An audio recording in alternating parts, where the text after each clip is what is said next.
Ticket നോക്കാൻ വേണ്ടി വിളിച്ചാണ്.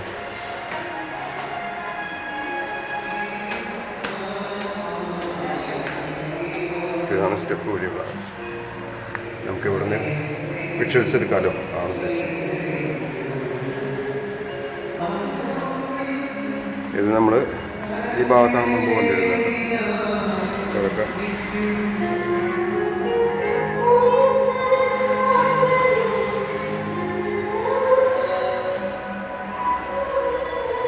ഇവിടുത്തെ കാഴ്ചകൾ നമുക്ക് മുകളിൽ നിന്ന് കുറച്ചും കൂടി വിഷ്വൽസ് ചിലപ്പോൾ കിട്ടും. സ്റ്റെപ്പ് വഴി തന്നെ പോവാം. മണിഗോപുരം ഇവിടെ കാണാം നമുക്ക്.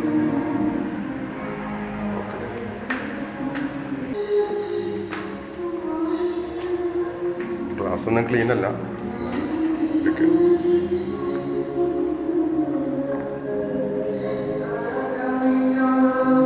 മുകൾ വശം മോഡ് തന്നെയാണ്. സോളാർ പാനലൊക്കെ കാണാൻ പറ്റും. മണിഗോപുരം നമ്മൾ മുമ്പ് വന്നിരുന്നത് ആ വഴിയിലാണ്. അവിടെ നിന്ന് ഇങ്ങോട്ട് കയറി വരികയാണ് ചെയ്യുന്നത് കേട്ടോ.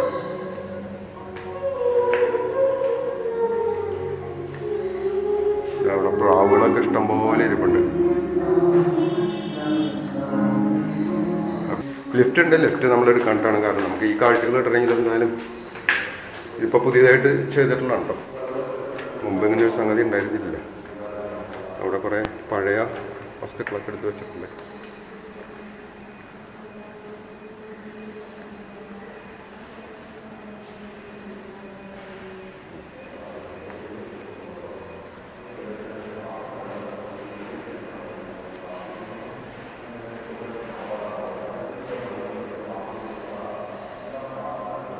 പഴയ കാലത്ത് ഉപയോഗിച്ചിരുന്ന സാധനങ്ങളുണ്ട്.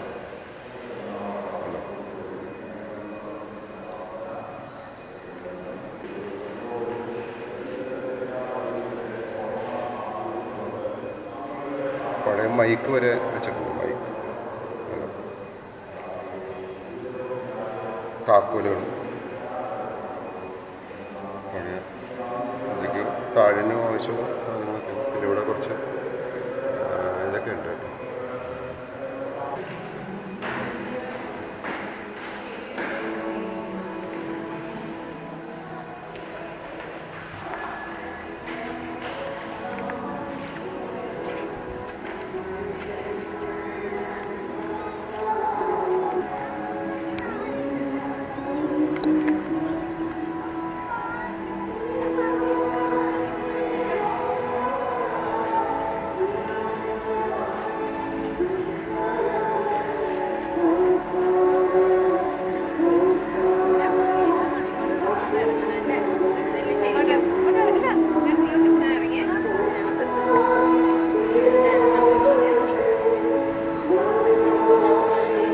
നമ്മൾ മുമ്പ് വന്നിരുന്നത് ആ ഭാഗത്താണ് കേട്ടോ. അവിടെയൊക്കെ ഇപ്പോൾ മാറ്റങ്ങൾ കണ്ടല്ലോ അല്ലേ. ആ കണ്ടെയ്നറുകളാണ് കൂട്ടിയിരിക്കുന്നത്. ഒരുപാട് മാറ്റങ്ങളുണ്ട്. അപ്പം നമ്മൾ നിൽക്കുന്നത് ഈ ഭാഗത്താണ്. മുകളിലേക്ക് ഒന്ന് വിൽക്കാം. ഏറ്റവും ടോപ്പിൽ വരെ പോവാം. ഇനിയുള്ളത് ഈ ഭാഗത്താണ്. ലിഫ്റ്റ് ഉണ്ട്. ലിഫ്റ്റിൽ പോയാൽ നമ്മൾ ഈ കാഴ്ചകളൊന്നും കിട്ടും. ഇവിടെ മുകളിലേക്ക് സ്റ്റെപ്പ് വഴി കയറുന്നതിന് 5 രൂപ, ലിഫ്റ്റ് വഴിയാണെങ്കിൽ 10 രൂപ, അങ്ങനെയാണ് കണക്ക്. നമ്മൾ ഓരോ സ്ഥലത്തു നിന്നും എടുക്കുന്നതൊക്കെ ഒരേ വിഷ്വൽ തന്നെയാണ്. എന്നാലും നമ്മൾ എടുക്കുകയാണ് ജസ്റ്റ്.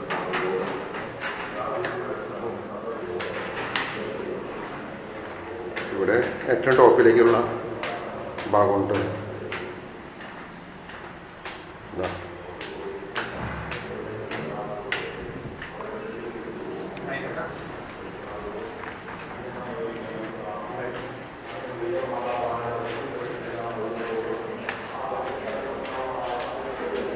നമ്മൾ ഏറ്റവും ടോപ്പിലേക്ക് എത്തിയിട്ടുണ്ട്. ഇതിൽ ഒരു ഗോപുരത്തിൻ്റെ ടോപ്പിലാണ് നമ്മൾ പോകുന്നുള്ളൂ കേട്ടോ.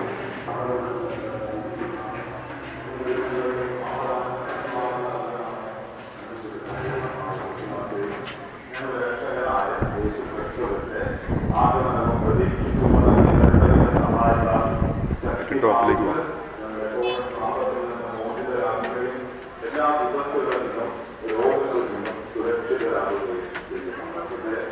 നമ്മുടെ ഏറ്റവും ടോപ്പിലേക്ക് എത്തിയിട്ടുണ്ട്. ഇതാ അതുപോലെ തന്നെയുള്ളൊരു ഗോപുരമുണ്ട്.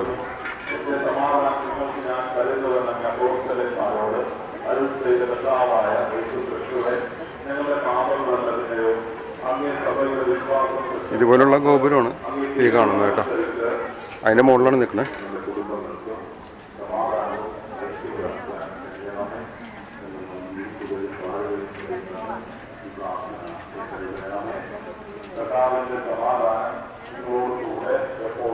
ഇവിടെ നമുക്ക് കാണാലോ.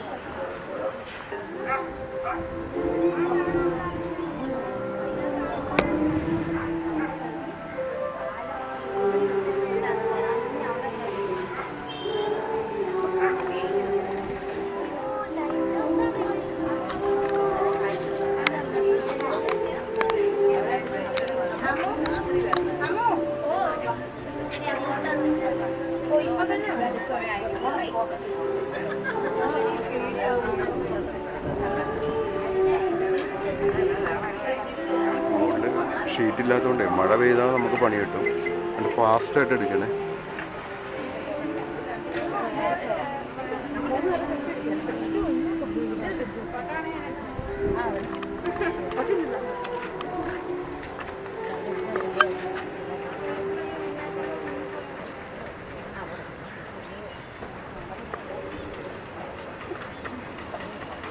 ഇരുപത് വർഷം മുമ്പ് നമ്മൾ നിന്നിരുന്ന ഭാഗമാണ് കേട്ടോ. അപ്പോൾ അവിടുത്തെ മാറ്റങ്ങൾ ഇതാണ്. അന്നത്തെ വീഡിയോയിൽ നമുക്ക് കൃത്യമായിട്ട് അറിയാൻ പറ്റും. നമുക്ക് നിറയെ കണ്ടെയ്നറുകളും കാര്യങ്ങളൊക്കെ.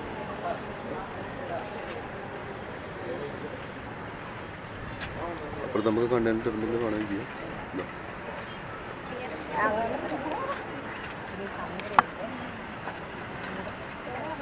മറ്റേ ക്യാമറയിൽ കൃത്യമായിട്ട് എടുക്കാം. ഇലയിലെ മുകളിൽ കയറിയതല്ലേ മഴ, ഒരു മഴയ്ക്കുള്ള ചാൻസ് ഉണ്ട്.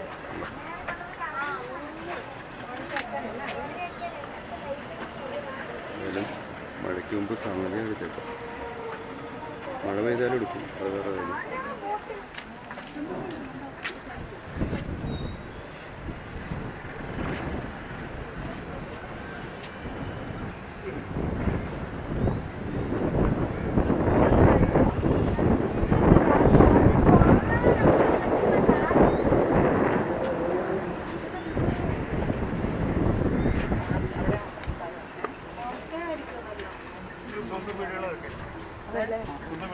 എന്നാലും മേൽക്ക് നിലയിലൊക്കെ ഹോം സ്റ്റേ ഒക്കെ കൊടുക്കുന്നുണ്ടോ?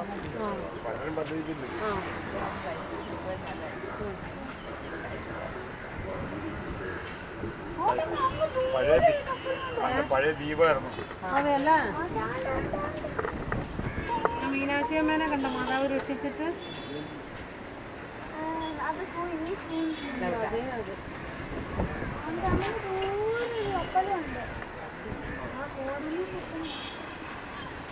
പണ്ട് നമ്മൾ വന്നിരുന്ന വഴി എന്ന് പറഞ്ഞാൽ ആ ഭാഗത്താണ് കേട്ടോ. നമുക്ക് അവിടെ കാണാം, ആ ഒരു വഴി അങ്ങനെ പോകുന്നുണ്ട്. അപ്പം അവിടെ മുമ്പ് ഇവിടം വരെ ഉണ്ടായിരുന്നു, ആ വണ്ടി പാർക്ക് ചെയ്തിരിക്കുന്നുണ്ടോ, അവിടം വരെ ഉണ്ടായിരുന്നു. അപ്പം ആ പിള്ളേർ ഫുട്ബോൾ കളിക്കുന്ന ഭാഗം വരെ, ആ ഗ്രൗണ്ട് വരെ ഉണ്ടായിരുന്നു വെള്ളം. ഇത്രയും ഭാഗം നികന്നു.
നമ്മൾ നിൽക്കുന്നത് വല്ലാർപാടം ബസിലിക്കയുടെ ട്വിൻ ടവറിൽ ഒരു ടവറിലാണ് നമ്മളിപ്പോൾ നിൽക്കുന്നത്.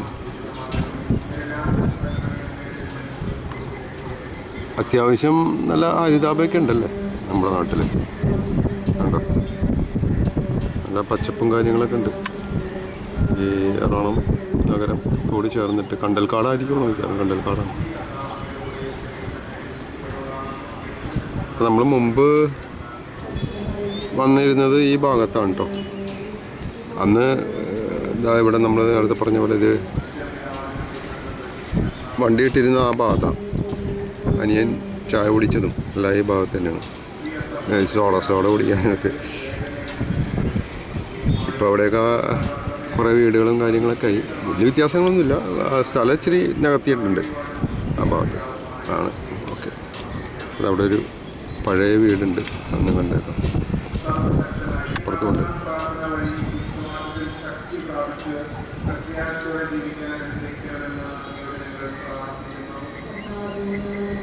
അവിടെയുണ്ട്.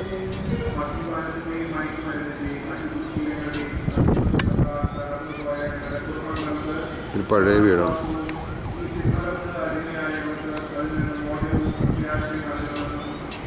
ഇവരൊക്കെ വർഷങ്ങളായിട്ടുള്ള ആൾക്കാർ. അവർ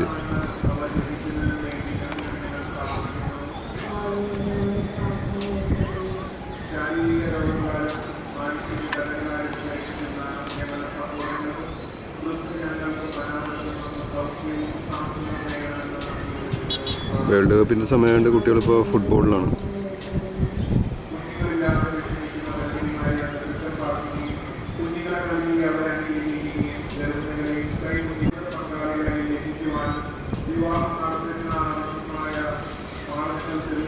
നല്ല കാറ്റാണ് കേട്ടോ. ആണ്.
വണ്ടിയും മാത്രമേ ഉള്ളൂ ഇവിടെ. കേൾക്കാമെന്ന് വിചാരിക്കുന്നു.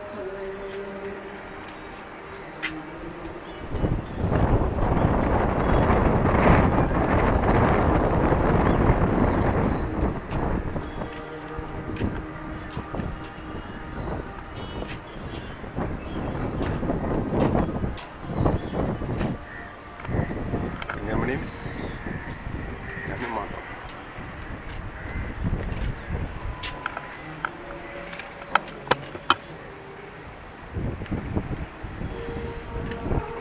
ഞാനും മാത്രമേ ഉള്ളൂ. നമുക്കിവിടെ ദൂരെ പലതും കാണാം കേട്ടോ. ഇതാ അവിടെ നമുക്ക് ആ ഭാഗത്ത് അറ്റത്ത് തിളങ്ങുന്നത് കടലാണ് കേട്ടോ. കടൽ കാണാം നമുക്ക് ഇവിടെ നിന്ന് നോക്കിയാൽ. കടൽ കാണാം. പിന്നെ കണ്ടെയ്നർ ടെർമിനൽ അപ്പുറത്ത്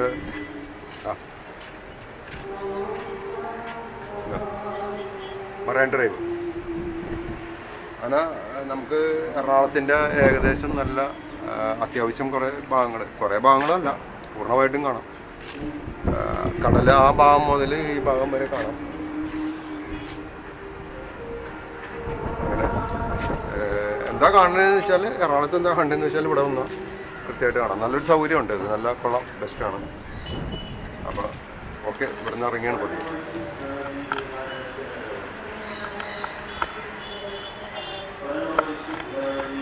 ഈ ഒരു സ്റ്റെപ്പ് ഇച്ചിരി കുത്തനെയാണ്, ഏറ്റവും മുകളിലേക്കുള്ള സ്റ്റെപ്പ്. അപ്പോൾ പതിവ് ഇറങ്ങിയാണ്.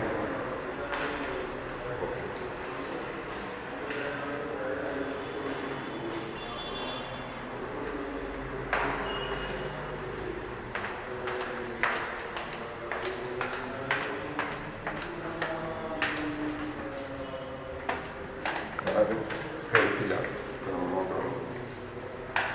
കയറിയവരൊക്കെ ഇറങ്ങിപ്പോയി. കയറാൻ ഇച്ചിരി പോകുന്നുണ്ട്. കൂട്ടി ഇറങ്ങാം.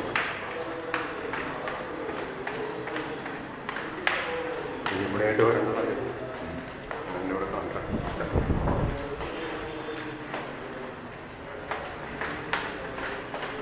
എത്ര സ്റ്റെപ്പിലൊന്നും എണ്ണിയില്ല. എന്നാലും നമുക്കറിയാം നല്ല പൊക്കമുണ്ട് കേട്ടോ.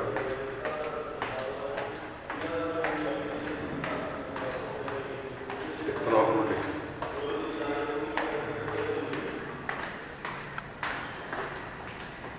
ഇത്ര സ്റ്റെപ്പാണ് നമ്മൾ മുകളിലോട്ട് സ്റ്റെപ്പ് കയറണം. സ്റ്റെപ്പ് കയറി കഴിഞ്ഞാൽ ലിഫ്റ്റ് ഉണ്ട്. ലിഫ്റ്റിന് നമുക്ക് വേണ്ടാന്ന് കരുതിയിട്ടാണ് നമ്മൾ സ്റ്റെപ്പ് കയറി കഴിഞ്ഞാൽ നമുക്ക് അത്യാവശ്യം ഇത് ശരിക്കും പറഞ്ഞാൽ രാത്രി കയറാൻ പറ്റുന്നുണ്ടെങ്കിൽ കുറച്ച് ബെറ്റർ ആയിരുന്നു. അല്ലേ, ലൈറ്റ് കാണാൻ പറ്റുമായിരുന്നു. അപ്പം നമ്മളിവിടെ എന്താ ഈ ഒരു ഇവിടെ എത്തിയിട്ടുണ്ടേ.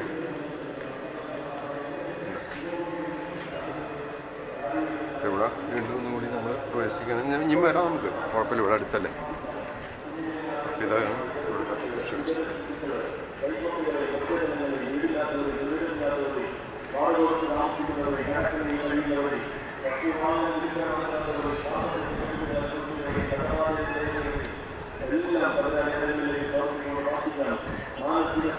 ഇനി ശനിയാഴ്ച ഉണ്ട്, അത്യാവശ്യം ചിലപ്പോൾ ജൂൺ മാസമാണ്.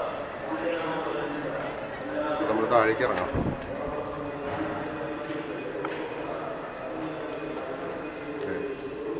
ആ ഭാഗത്താണ് ഇറങ്ങാം.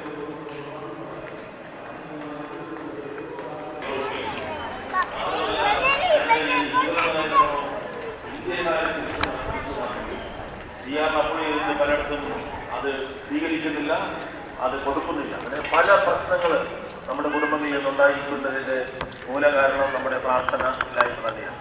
കാര്യം കാണാൻ വേണ്ടിയുള്ള പ്രാർത്ഥനയേക്കാൾ വലുത് കർത്താവ് ആഗ്രഹിക്കുന്നത് എല്ലാ കാര്യങ്ങളിലും എന്നെ കൂടാതെ നിങ്ങൾക്കൊന്നും ചെയ്യാൻ കഴിയില്ല എന്നാണ് ഈശോ നമ്മളെ പഠിപ്പിക്കുന്നത്. അതുകൊണ്ട് പ്രത്യേകിച്ച് ഈ മാസം, തിരുഹൃദയത്തിൻ്റെ മാസം, ആ തിരുഹൃദയത്തോടുള്ള ഭക്തിയിൽ നമുക്ക് വളരാം. തിരുഹൃദയം നമ്മളെ പഠിപ്പിക്കുന്നത് ക്ഷമിക്കാനാണ്. ക്ഷമിക്കാൻ, പൊറുക്കാൻ, മറക്കാൻ. ആ യേശു മരിക്കുന്നതിന് മുൻപ് പ്രാർത്ഥിച്ചത് തന്നെ വേദനിപ്പിക്കുന്നവർക്ക് വേണ്ടി, തന്നെ ക്രൂശിപ്പിക്കുന്നവർക്ക് വേണ്ടിയാണ്. അതാണ് കർത്താവ് പറഞ്ഞത്, പിതാവിനോട് ക്ഷമിക്കണമേ, ഇവർ ചെയ്യുന്നത് എന്തെന്ന് അറിയുന്നില്ല. ഉടനെ ശതാധിപൻ പറഞ്ഞു, ഇവൻ ദൈവപുത്രനാണ്, ദൈവപുത്രനല്ലാതെ ആർക്കും ഇപ്രകാരം ക്ഷമിക്കാൻ പറ്റില്ല.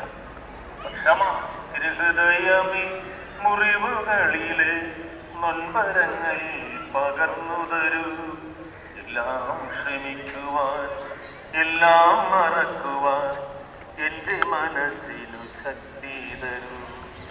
ക്ഷമിച്ച് പ്രാർത്ഥിക്കണം. ഈ കർത്താവ് പറയുന്നത് നീ നിന്റെ സഹോദരനോട് ഹൃദയപൂർവ്വം ക്ഷമിച്ചില്ലെങ്കിൽ നിന്റെ സ്വർഗീയ പിതാവ് നിന്നോട് ക്ഷമിക്കില്ല. അപ്പൊ നമ്മൾ പ്രാർത്ഥിക്കുന്നതുകൊണ്ട് വല്ല കാര്യമുണ്ട? നീ ബലിവസ്തുവുമായി ബലിപീഠത്തിന് അരികിൽ വന്ന് നിൽക്കുമ്പോൾ നിന്റെ സഹോദരന് എന്തെങ്കിലും ഉണ്ടെന്ന് തോന്നുന്ന പക്ഷം ബലിവസ്തു നീ ബലിപീഠത്തിന് അരികിൽ വെച്ചിട്ട് അവനുമായി രമ്യപ്പെട്ട